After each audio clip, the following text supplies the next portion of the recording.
Quitting cannabis is one big catch-22 because the best thing about quitting cannabis also happens to be the most challenging thing about quitting cannabis. And if you've quit and you don't have the correct framing when you approach this, the eventual decision to going back to consuming cannabis, aka a relapse, is going to be inevitable. And in today's video, I hope to provide you with the correct framing to avoid that from happening. Now, most people watching this are going to be under the assumption that the worst thing about quitting cannabis is the withdrawal symptoms. And I understand why that is, because I certainly went through some pretty extreme withdrawal symptoms. I've certainly seen some pretty extreme withdrawal symptoms inside our one-on-one coaching. And when you consider how long it takes the body to fully detox cannabis, and then the amount of time it takes for your endocannabinoid system to heal, I understand why people would think the withdrawals are the most challenging thing and the worst thing about quitting cannabis. But it's not the insomnia, it's not the cravings, it's not the irritability, it's not the headaches, it's not the stomach problems, it's not the body aches and the muscle aches. It's none of those withdrawal symptoms that make quitting so difficult. Cannabis withdrawal is actually extremely manageable if you have the correct mindset and the correct action plan to work through it. Something that we help people with all the time inside our one-on-one programs. If you are like a high-performance individual, we have a science-backed method that has a 98% client success rate at helping people quit nicotine and cannabis in as little as 48 hours privately without disrupting your public life or public image and without relapse. I put a link in the video description for you where you can learn more about that method, okay? If it's not all these withdrawal symptoms that make quitting cannabis so challenging, what is it? It's the realization of where your life is currently at after you quit. It's having to face all the emotions, all the problems, and all the things that you may have been trying to cope with or escape from throughout years of substance use, whether it be cannabis, alcohol, nicotine, tobacco, it doesn't matter. It's the realization of where your life currently stands and the outcomes, the side effects of addiction that you now have to deal with. And that can oftentimes present as broken relationships with either a loved one, a spouse, a significant other, children in your family. It can present as damaged finances. It can present as declining physical health and mental health. I've also seen it present as missed opportunities and just all the time that a person has lost. This realization, facing these emotions, facing these problems, without the dampening effect, without all the smoke that's created from cannabis consumption, is the hardest thing about quitting for a majority of people, not for everyone, but for a majority of people, for those that were using cannabis to cope or medicate or escape. And I'll say this, even for people who are extremely successful, this is still a realization that sometimes they have to face, even people who have done quite well on paper in their lives. It's the stepping out of your comfort zone when it comes to cannabis addiction that is the hardest thing to do. It's the hardest thing to get past.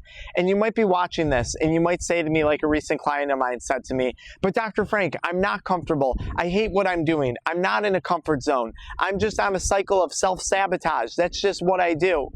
And if you find yourself saying that right now, I would say, hey, hang on, pause for a second and understand something.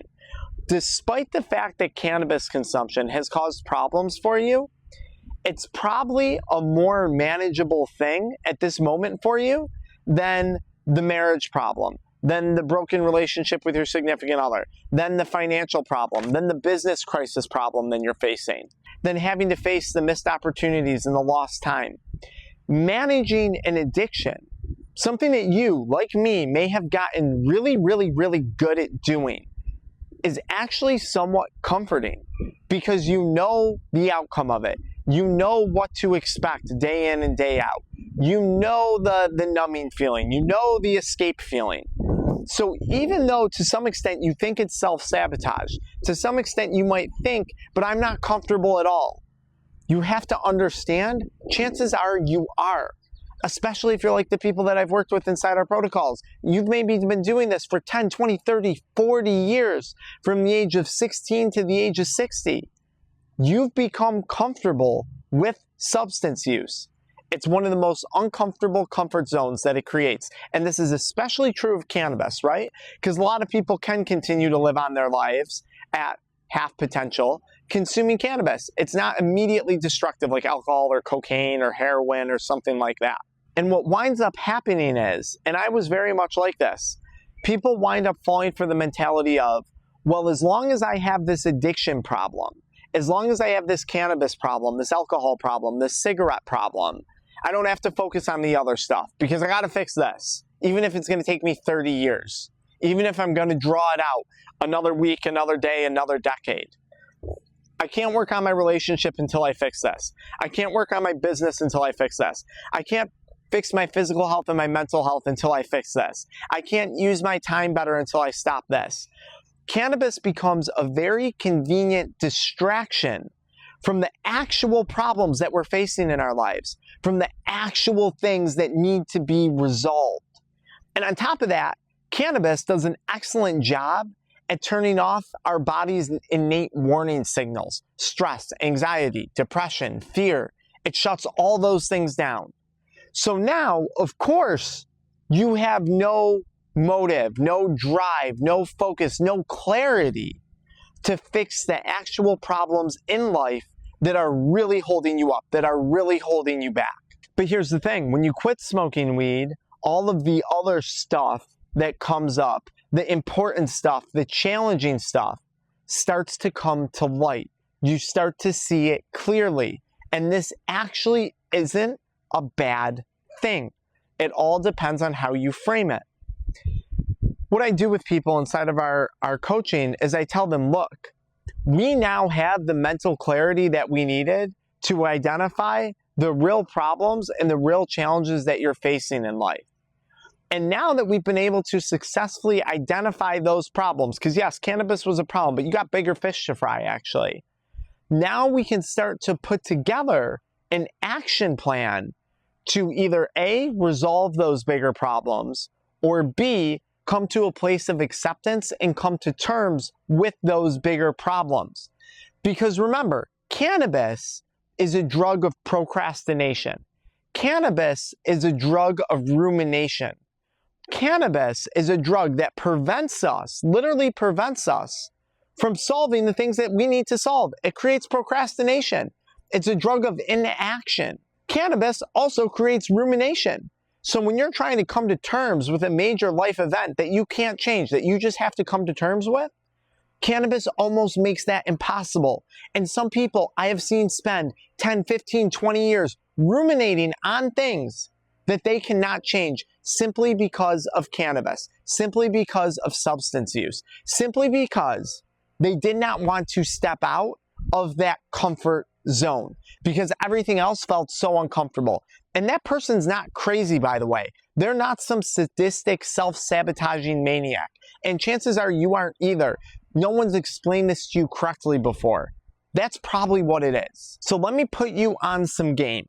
If you can start to frame these problems as opportunities, then you're going to start to develop solutions to them because most problems have solutions.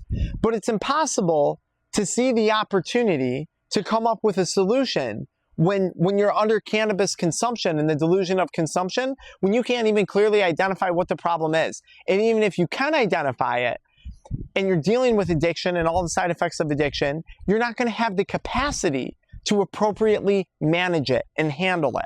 So what we're actually doing here is turning the major challenges, the major problems, into opportunities. And I don't think that anyone would argue that cannabis for many people is a major barrier in solving those problems. I don't think anyone would argue that if you quit cannabis and you get better sleep, you get increased confidence, you wind up with better physical health, better mental health, better financial health.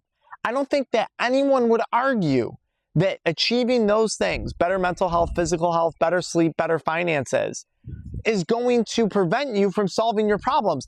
If anything, quitting cannabis puts you now in a position from a standpoint of confidence, this and that, to where you're going to be better able to solve these bigger life problems that you now see more clearly. The act of quitting cannabis is removing a major barrier to solving the problems in your life that need the most attention. Not to mention, in sobriety, you have this crazy opportunity to build upon other character traits. Sobriety does require you to strengthen that muscle of discipline, that muscle of grit, that muscle of willpower, to a small extent, but you need a little bit of it in the beginning. It requires you to strengthen that muscle of commitment, that muscle of determination. Traits that you can literally learn and obtain in sobriety that you can then transfer over to working on the broken relationship, the damaged business problems that you have, the financial problems that you have, the missed opportunities to reclaim, the lost time. Quitting cannabis and the act of getting sober, the commitment of that, can literally give you the tools that you need to solve these other major life issues that just before quitting you thought were impossible to solve, or that you thought were permanent problems that were never going to change. I see this all the time. I was working with a client recently who signed up with me.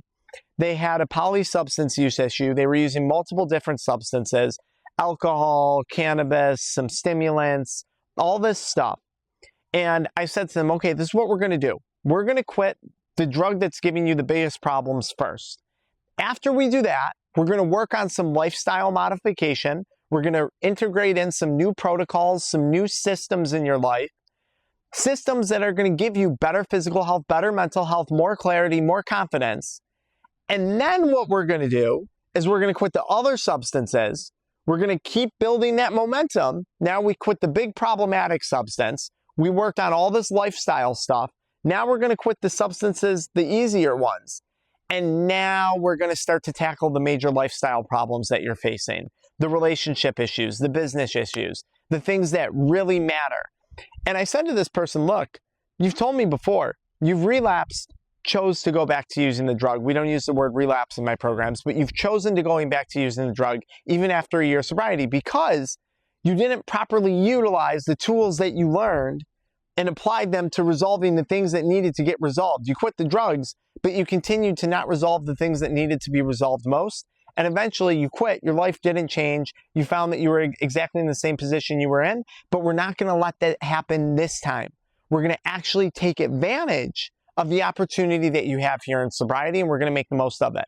Now, if you could benefit from all those character traits, increased commitment, grit, discipline, tenacity, confidence, and you are a high-performance individual, maybe you're an executive, you're an entrepreneur, you're a business owner, you're a high-level professional, we do have a science-backed method that has a 98% client success rate at helping people quit nicotine and cannabis in as little as 48 hours privately without disrupting your public life, without having to go to lifelong meetings, without having to admit you're a powerless addict, and you can do it without relapse. If that interests you, I put that link in the video description and in the pinned comment. Now, here's the other reality for some people. Some issues may not be able to be fully resolved. There's some things in life that you might just have to come to terms with. But quitting cannabis is going to actually allow you or give you the opportunity to sit with those problems, to sit with those emotions, to sit with those discomforts, and eventually learn how to manage them or how to come to terms with them versus spending the rest of your life trying to run from them, trying to dodge them. The worst way to live life. It makes you weaker, it doesn't make you stronger. It's truly the difference between living the life you currently have and developing and building the life that you want. That's what quitting cannabis is. That's what sobriety is. It's about so much more than just stopping the use of a drug. Because I say to people all the time, myself as a very ambitious individual, quitting a drug just wasn't that exciting to me. But redesigning my life inside out, if that was an opportunity that I had, and being at the age I was at in life, that was something that I wanted to do, was exhilarating. That to me wasn't a challenge I was scared of. It became something I was excited about. And that's exactly what I want for you. Now, if you're sitting here and you're saying, yeah, Dr. Frank, that sounds great, but I'm not really sure how cannabis has screwed up my life. Like, I don't really know, because maybe you're still stuck in that cloud, that fog. I linked a video right here that you can watch right this next video, where it's going to shed some light on the different aspects and areas of your life that cannabis substance use might have damaged. Okay, so follow me right into that next video.